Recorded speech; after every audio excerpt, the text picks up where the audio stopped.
ओम श्री साम शिवाय नमः। श्री शिव महापुराण प्रथम खंड पूर्वार्ध सचित्र मूल संस्कृत श्लोक हिंदी व्याख्या सहित। नमस्कार, मैं रॉकी हिंदुस्तानी तेजपुर असम से।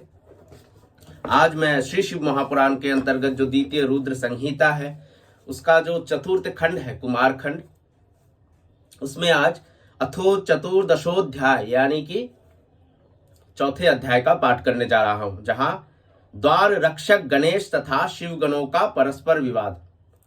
भगवान गणेश को जब माता पार्वती ने अपने पुत्र रूप में उनको बनाया या फिर जन्म दिया, उसके बाद उनको अपने स्नान गृह के बाहर द्वार में द्वारपाल के हिसाब से उनको रखा गया था। तो भगवान शिव जब आते हैं तो उनके साथ गणेश का विवाद होता है। उसके बाद भगवान शिव के कहने पर उनके गणों के साथ कैसे गणेश जी का विवाद होता है उसका वर्णन है। ध्यानपूर्वक सुने, भूल त्रुटि होने से क्षमा करें। ब्रह्मा जी कहते हैं, तब उन गणों ने क्रुद्ध हो शिवजी की आज्ञा से वहां जाकर उन द्वारपाल गिरिजा पुत्र से पूछा। शिवगण बोले, तुम कौन हो, कहां से आए हो और यहाँ क्या करना चाहते हो? यदि जीना चाहते हो तो यहाँ से शीघ्र ही दूर चले जाओ। ब्रह्मा जी कहते हैं, उनका वो वचन सुनकर हाथ में लाठी लिए हुए गिरिजा पुत्र ने निडर होकर उन द्वार रक्षक गणों से कहा।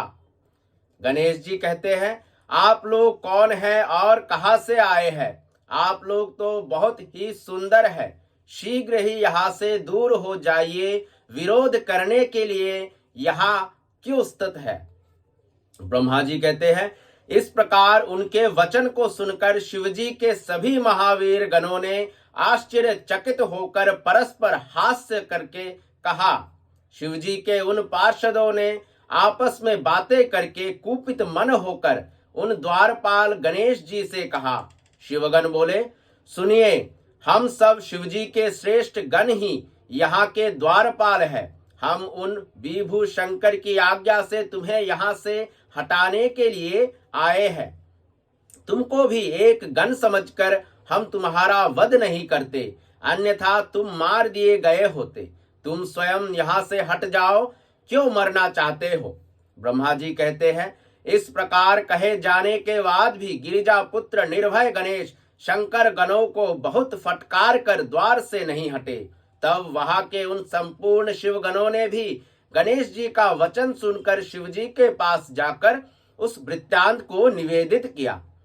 हे मुने, तब अद्भुत लीला करने वाले महेश्वर उस वचन को सुनकर अपने गणों को डांट कर लौकिक गति का आश्रय लेकर कहने लगे। महेश्वर बोले, हे गणों, ये कौन है जो शत्रु के समान इतना उच्छृंखल होकर बातें करता है? ये असद बुद्धि क्या करेगा? निश्चय ही ये अपनी मृत्यु चाहता है। इस नवीन द्वारपाल को शीघ्र ही यहाँ से दूर करो। तुम लोग कायरों की भांति खड़े होकर उसका समाचार मुझसे क्यों कह रहे हो? अद्भुत लीला करने वाले शंकर के ऐसा कहने पर उन गणों ने पुनः वहीं पर जाकर उन द्वारपाल गणेश से कहा। शिवगण बोले, हे द्वारपाल, तुम कौन हो और किसके द्वारा नियुक्त होकर यहाँ स्थित हो? तुमको हम लोगों की कोई परवाह नहीं है, यहाँ रहकर कैसे जीना चाहते हो? द्वारपाल तो हम लोग हैं, तुम किस प्रकार अपने को द्वारपाल कहते हो? शेर के आसन पर बैठकर सियार किस प्रकार अपने कल्याण की इच्छा कर सकता है?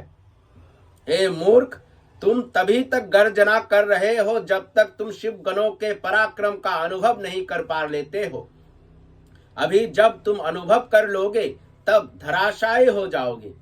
तब उनके द्वारा कहे गए इस वचन को सुनकर गणेश जी दोनों हाथ में लाठी लेकर ऐसा बोलने वाले उन गणों को मारने लगे।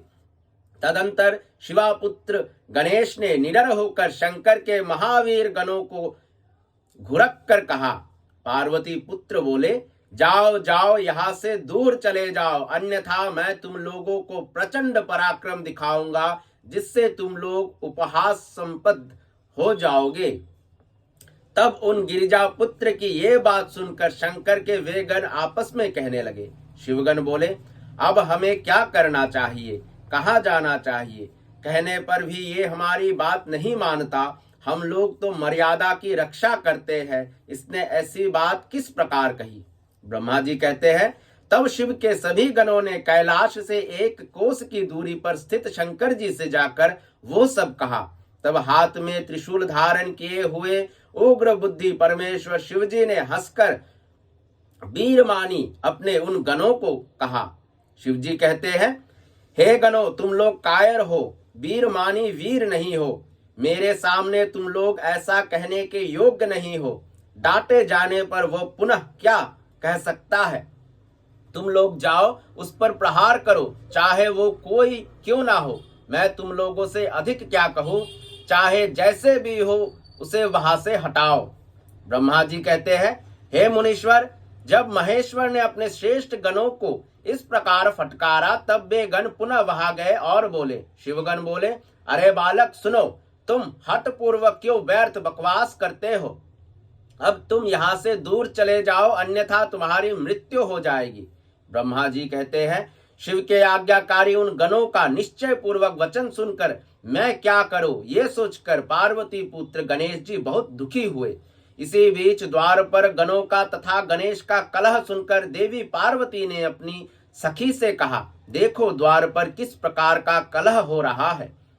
सखी ने वहां आकर सारा वृत्तांत जान लिया और क्षण मात्र में सब कुछ देखकर प्रसन्न होकर वो पार्वती के पास गई। हे मुने, जो कुछ भी घटित हुआ था वहां जाकर उस सखी ने वो सब यथार्थ रूप से पार्वती के आगे वर्णन किया। सखी बोली, हे महेश्वरी, हमारा गण जो द्वार पर स्थित है उसको शिवजी के वीरगण निश्चित रूप से धमका रहे हैं। शिव तथा उनके वे सभी गण बिना अवसर के घर में जबरदस्ती कैसे प्रवेश कर सकते हैं, ये तो आपके लिए शुभतर नहीं है। इस बालक ने बहुत अच्छा किया जो इस कार्य के लिए दुख तथा तिरस्कार आदि का अनुभव करके भी इसने किसी को घर में आने नहीं दिया। इसके बाद इन लोगों में परस्पर विवाद चल रहा है। वाद विवाद किए जाने पर वे सुखपूर्वक घर में प्रवेश नहीं कर पाएंगे। हे प्रिय, यदि वाद विवाद किया गया तो मेरे गण को जीतकर विजय प्राप्त करने के बाद ही वे घर में प्रवेश कर सकते हैं, अन्यथा नहीं। हमारे गण को धमकी देने से इन गणों ने हम लोगों को ही धमकी दी है। इसीलिए हे देवी, हे भद्रे, आपको अपने श्रेष्ठ मान का त्याग नहीं करना चाहिए। हे सती, शिवजी तो बंदर के समान सदा आपके अधीन है। वे अहंकार क्या करेंगे, अवश्य ही वे आपके अनुकूल हो जाएंगे।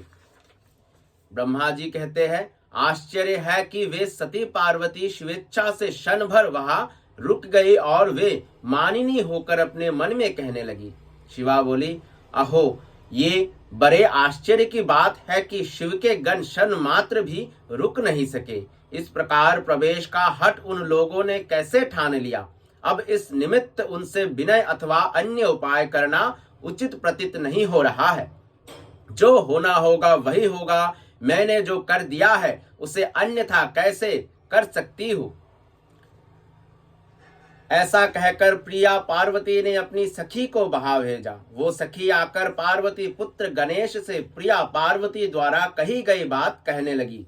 सखी बोली, हे भद्र, तुमने बहुत अच्छा किया। ये लोग अब हठ पूर्वक घर में प्रवेश ना करें। तुम्हारे सामने ये गण क्या है जो कि तुम्हारे जैसे गण को जीत ले। करने योग्य अथवा ना करने योग्य जो भी कर्तव्य हो तुम उसे अवश्य करना। जो एक बार जीत लिया जाएगा वो फिर बैर नहीं करेगा। ब्रह्मा जी कहते हैं, उस सखी के द्वारा कहे गए माता के वचन को सुनकर गणेश्वर को परम आनंद, बल तथा महान उत्साह प्राप्त हुआ। उन्होंने अच्छी तरह से कमर कस ली और पगड़ी बांधकर उरु तथा जंघा पर ताल ठोकते हुए निडर होकर उन सभी गणों से प्रसन्नता पूर्वक ये वचन कहा। गणेश जी कहते हैं, मैं पार्वती का पुत्र हूँ, तुम लोग शिव के गण हो, दोनों ही समान है। हम सभी अपने अपने कर्तव्य का पालन करें। क्या आप लोग ही द्वारपाल रह सकते हैं? मैं द्वारपाल नहीं रह सकता। यदि आप लोग शिव के द्वार पर स्थित है तो मैं भी यहाँ निश्चित रूप से स्थित हूँ। जब आप लोग यहाँ स्थित रहिएगा तब आप लोग शिव की आज्ञा का पालन कीजिएगा। इस समय तो यहाँ मैं पार्वती की आज्ञा का पालन कर रहा हूँ।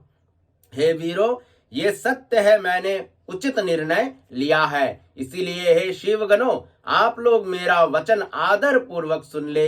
हठ से अथवा विनय से आप लोगों को घर के भीतर नहीं जाना चाहिए। ब्रह्मा जी कहते हैं, गणेश्वर के द्वारा इस प्रकार कहे गए वे सभी शिवगण लज्जित होकर शिव के पास गए और उन्हें प्रणाम कर उनके आगे खड़े हो गए।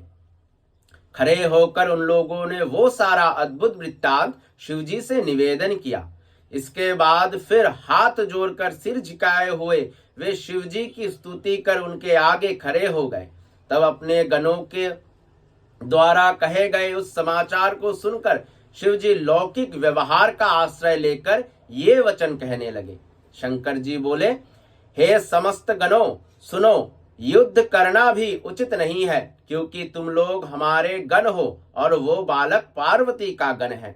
हे गणों, यदि नम्रता प्रदर्शित की जाए तो संसार में मेरी ये निंदनीय प्रसिद्धि होगी कि शिवजी सदा स्त्री के वश में रहते हैं और शिव के गण निर्बल है। जो जैसा करे उसके साथ वैसा ही बर्ताव करना चाहिए, यही नीति सर्वश्रेष्ठ है। वो अकेला बालक गण क्या पराक्रम करेगा? तुम सब मेरे गण हो और युद्ध में अत्यंत कुशल हो, अतः युद्ध छोड़कर तुम लोग लघुता को कैसे प्राप्त होगे? विशेष रूप से पति के आगे स्त्री को हठ कैसे करना चाहिए?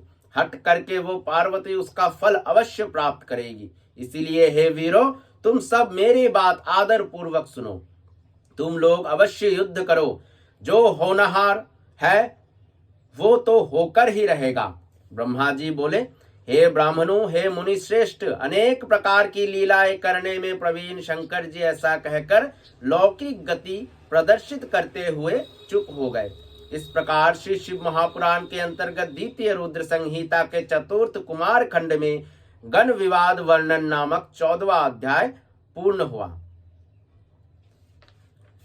आने वाले अध्याय अथो पंचोदशोध्याय में हम लोग गणेश तथा शिव गणों का भयंकर युद्ध, पार्वती द्वारा दो शक्तियों का प्राकट्य, शक्तियों का अद्भुत पराक्रम और शिव का कुपित होना। तो आने वाले अध्याय में हम लोग पढ़ेंगे गणेश जी और शिव गणों के बीच कैसे युद्ध हुआ, माता पार्वती ने कौन से दो शक्तियों को प्रकट किया, शक्तियों का अद्भुत पराक्रम कैसे हुआ, शिव जी कैसे कुपित हुए। तो इन सब चीजों को जानने के लिए बने रहिए मेरे साथ। तब तक के लिए धन्यवाद। सांब सदाशिव, सांब सदाशिव, सांब सदाशिव।